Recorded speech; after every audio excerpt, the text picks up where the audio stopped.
Hello, good people. In our last video, we saw a direct proof of the infinitude of primes. We're going to do kind of the same proof, but it's going to be indirect this time. The basic argument is going to be the same, but we're just going to frame it in an indirect way.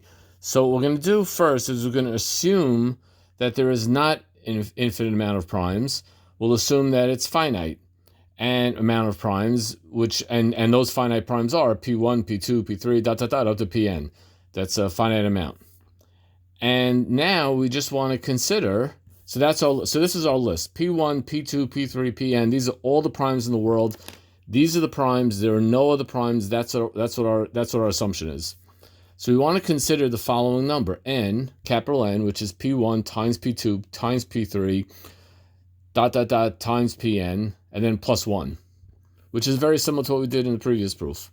And now we're going to say that n is not divisible by P1 or P2 or P3 or Pn because it has a remainder of 1 if I would divide by any of these guys.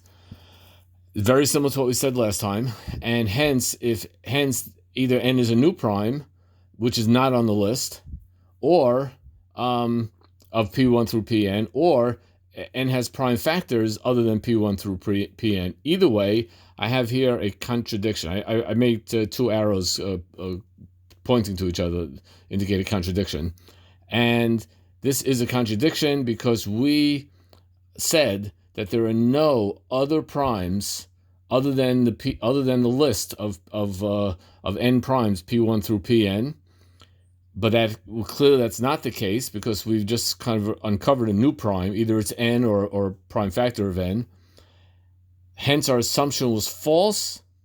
There is no finite list of primes. The list of primes is infinite, QED, and we are done. So this was essentially the same argument where you multiply everything and add 1. So it's kind of the same active ingredient, so to speak, but it's framed in a way that it's indirect. And that is that's an example of an indirect proof of a wonderful theorem, the infinitude of primes.